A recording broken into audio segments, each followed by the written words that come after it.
ফিলিস্তিনের গাজা এবং সিরিয়াতে গত সপ্তাহের ইসরায়েলের হামলা নিয়ে মার্কিন প্রেসিডেন্ট ডোনাল্ড ট্রাম্পের সমালোচনার মধ্যে পড়েছেন ইসরায়েলের প্রধানমন্ত্রী বেঞ্জামিন নেতানিয়াহু। গাজা এবং সিরিয়া দুই স্থানেই ইসরায়েল যে হামলা করেছে সেসব ঘটনা জানার পর নেতানিয়াহুকে ফোন করেন ট্রাম্প। মার্কিন গণমাধ্যম CNN জানিয়েছে গাজার একমাত্র ক্যাথলিক চার্চে গত বৃহস্পতিবার হামলা হয় এবং ওই হামলার পরই তাৎক্ষণিকভাবে নেতানিয়াহু ট্রাম্পের কাছ থেকে ফোন পান। ট্রাম্প নেতানিয়াহুকে ফোনে তার অসন্তোষের কথা জানান এবং ইসরায়েলের নেতাকে ঘটনাটি ভুল হয়েছে তা উল্লেখ করে একটি বিবৃতি দিতে বলেন।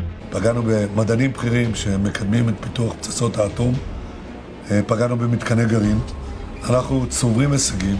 খবরে বলা হয়েছে সিরিয়ার রাজধানী দামেস্কে সরকারি ভবন লক্ষ্য করেও ইসরায়েল যে হামলা করেছে তাতেও অবাক হয়েছেন ট্রাম্প। এসব ঘটনা তখন ঘটেছে যখন ট্রাম্প যুদ্ধ বিধ্বস্ত সিরিয়াকে পুনর্গঠনের চেষ্টা করছেন। ডেভিড জানান, দুটি পরিস্থিতিতেই ট্রাম্প নেতানিয়াহুকে ফোন করে ওই পরিস্থিতিগুলো সঠিক করতে বলেন। এছাড়া পররাষ্ট্রমন্ত্রী মার্কো রুবিও সিরিয়ার উত্তেজনা নিরসনে কাজ করছে বলে জানান লিয়াভিট। তিনি জানান, সিরিয়ার নতুন প্রধানমন্ত্রী এবং সাবেক বিদ্রোহী নেতা আহমেদ আল সারার দিকে সহায়তার হাত বাড়িয়ে দিয়েছেন ট্রাম্প এবং সিরিয়ার বিরুদ্ধে অবরোধ শিথিল করেছে যুক্তরাষ্ট্র।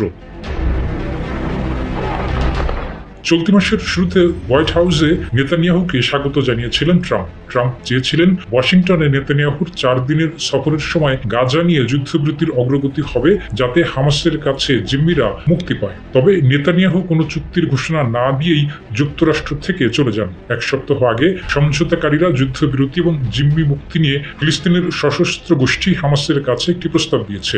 সবাই এখন হামাসের উত্তরের অপেক্ষা করছে। 21 জুলাই হামাস যদিও জানিয়েছে তারা আপ্রাণ চেষ্টা করছে একটি চুক্তিতে পৌঁছানোর জন্য। গাজায় গির্জায় ইসরায়েলের গত সপ্তাহের বোমা হামলায় 3 জন নিহত হয়। লিয়াভিট জানিয়েছেন, মধ্যপ্রাচ্য যে সহিংসতা রয়েছে তা নিষ্ঠুরতার পর্যায়ে পৌঁছেছে বলে মনে করছে যুক্তরাষ্ট্র এবং মার্কিন চান হত্যাকাণ্ড যেন আর না চলে। মে মাসের শেষ দিকে শুরু হয়ে এখন পর্যন্ত গাজায় মানবিক সহায়তা নিতে গিয়ে 1000-এর বেশি মানুষের মৃত্যু হয়েছে। 25টি পশ্চিমা দেশের পররাষ্ট্রমন্ত্রীরা ইসরায়েলের প্রতি নিন্দা জানিয়েছে গাজায় অল্প অল্প ত্রাণ প্রবেশের অনুমতি দেওয়ার জন্য।